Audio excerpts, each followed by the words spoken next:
Iron Man truly a great start to this grand universe, or does it age poorly over time?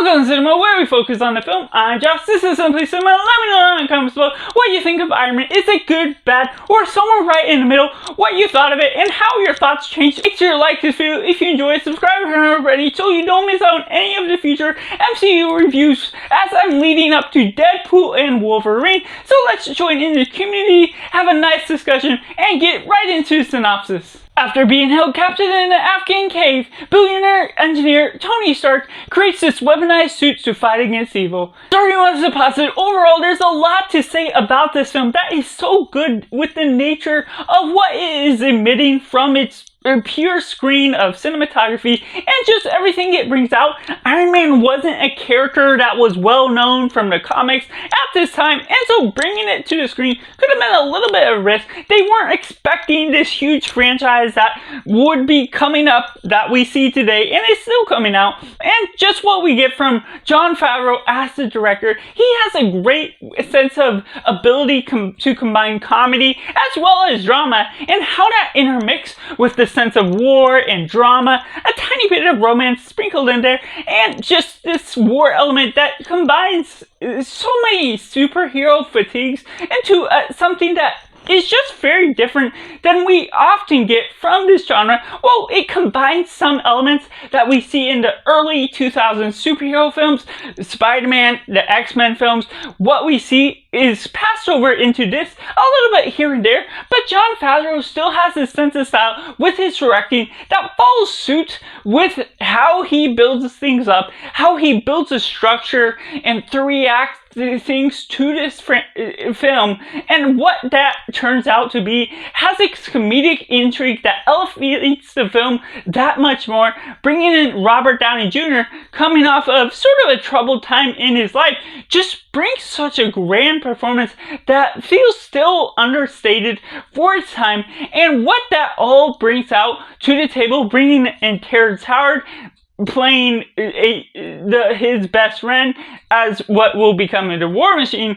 What their chemistry pulls out on screen between Tony Stark and his best friend, it clicks right off the bat. And Terrence Howard is a great look at who Rhodey is, or the War Machine as we know him later, and their friendship works right off the bat, where Terrence Howard, I feel, is a better Rhodey than what we get in the later films. And sadly, there's certain lines about Next Time Maybe, about him being able to wear the suit for the War Machine, that sadly never turns out.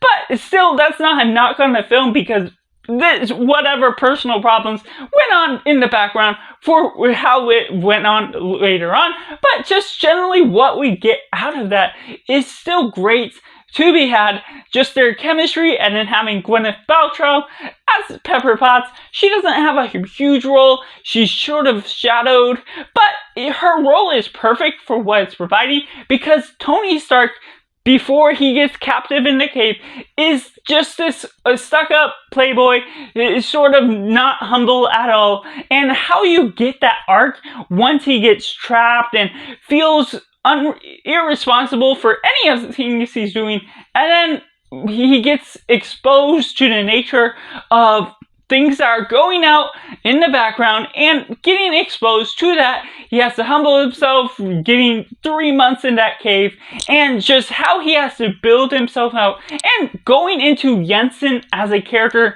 I just love what we get from that actor, how they combine, and once again, it's right after the bat, the chemistry clicks in, the writing makes sense, and some of the lines aren't perfect to what we're expecting, but that's not always natural to any film. And so just for the superhero genre as a whole, it still feels down to earth, not necessarily trying to be too comical, and it still has a comic relief here and there, but intermixing it within the war. It's not trying to blend it in too well, but it has its time for comedy. while also having a lot more time for drama, that pulls off a great mixture, and bringing in all these great cast members just pull in all the great elements of intrigue and how Iron Man builds his suit, the revelation, how he has to build himself up, the trial era. And I may be a little biased being an author of a science fiction book with scientists themselves, that I just love what they're doing. Tony Stark going through all these different trials and errors, and while you're not getting any sort of heavy trauma about failures or anything along the lines of that, that's not what this film is about, because it still proceeds to carry on its own nature of a film that has a great cinematography. The flow of the camera has its great quirks that still works well for its time, with lots of different settings, whether it's in an office, in this billionaire mansion, in the Afghan cave, or within the war, and the poverty of the country, that goes into different places, exposes different things that we don't really get in superhero films today, or some other films. So it intermixes its superhero genre well with just being a ordinary drama film, if you would call it that, while RDJ also has a great sense of humor. The way the style of the writing is edited in just makes this out to be a great film as a whole, being so superficial for the nature of its time, and just being a great film as a whole for how you're getting all the suits up.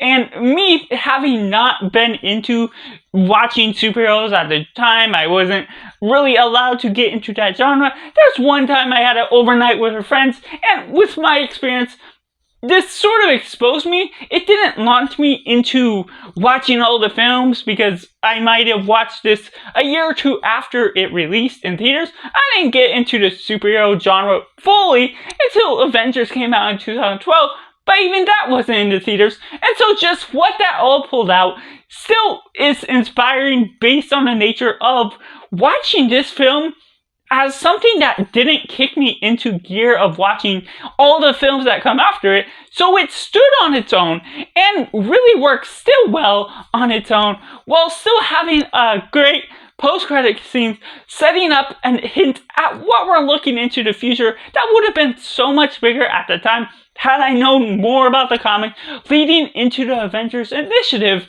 That would have been so great to experience then, but even then, I wouldn't have known all the comic behind the scenes and all that jazz.